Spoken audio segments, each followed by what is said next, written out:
এক গভীর জঙ্গলে এক অহংকারী বাঘ বাস করত। সে বনের সব প্রাণীদের সবসময়ই ভয় দেখাত।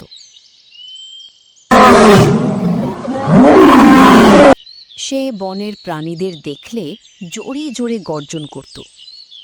একদিন সে জেব্রার দলের সামনে গিয়ে গর্জন করল। জেব্রারা ভয় পেয়ে পালিয়ে গেল। তার মুখে দম্ভের ভাব দেখা দিল।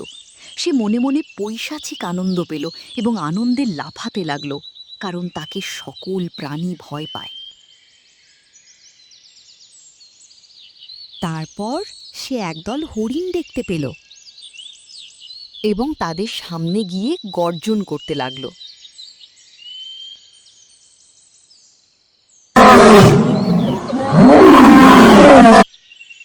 হঠাৎ বাঘের গর্জন শুনে নিরীহ হরিণগুলো ঘাস খাওয়া ফেলে পালিয়ে গেল।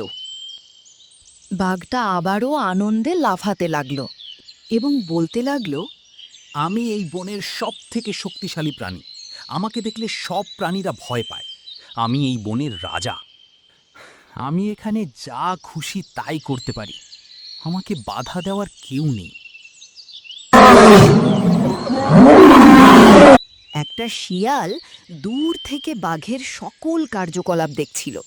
সে ভাবল, এই অহংকারী বাঘকে একটা উচিত শিক্ষা দিতে হবে, যেন সে আর কোনো প্রাণীকে ভয় দেখাতে না পারে। তাকে বুঝিয়ে দিতে হবে অহংকার পতনের মূল। এই কথা চিন্তা করে সে বাঘের কাছে গেল এবং বলল, বাঘ মামা, আমি তো জানি তুমি খুব সাহসী এবং তোমাকে সবাই ভয় পায়। তুমি যে এই বনের রাজা তা সবাই জানে। কিন্তু তোমার দিন মনে হয় শেষ হয়ে আসছে। বনে নাকি তোমার থেকে আরও শক্তিশালী বাঘ এসেছে।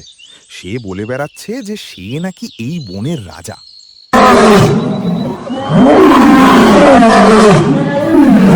এই কথা শুনে বাঘ গর্জন করে উঠে বলল, কি সে?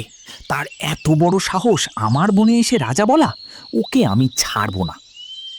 বাঘ তখন বলল, কোথায় সেই বিদেশি বাঘ? আজকে তার শেষ দিন।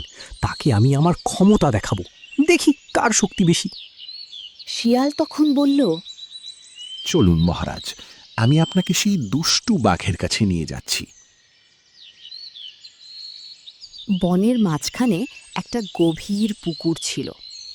শেয়াল তখন বাঘকে সেই পুকুরের কাছে নিয়ে গেল এবং বাঘকে বলল, সেই শয়তান বাঘ এই পুকুরের মধ্যে আছে। বাঘ যখন পুকুর পাড়ে আসলো, তখন নিজের ছায়া পানিতে দেখতে পেল এবং সে তার নিজের ছায়াকেই তার শত্রু ভাবল। সে পাড়ে যেমন করতে লাগলো, পুকুরের পানিতে ঠিক তাই হতে লাগলো। বাঘ ভাবল, পানির মধ্যে যে বাঘ আছে সে উপরের বাঘকে ভাঙচি কাটছে। এসব দেখে বাঘের খুব রাগ হতে লাগলো। সে পুকুরের পানিতে ঝাঁপ দিল পানির মধ্যের বাঘকে ধরতে, কিন্তু সে নিজেই পানিতে পড়ে হাবুডুবু খেয়ে পানিতে ডুবে গেল। শিয়াল তখন সারা বনে গিয়ে খবর দিল, বনের সেই অহংকারী বাঘ চিরদিনের জন্য শেষ। এই খবর শুনে বনের সব পশু পাখি শিয়াকে ঘিরে নাচতে লাগল এবং এর থেকে প্রমাণ হলো অহংকারীকে সবাই ঘৃণা করে।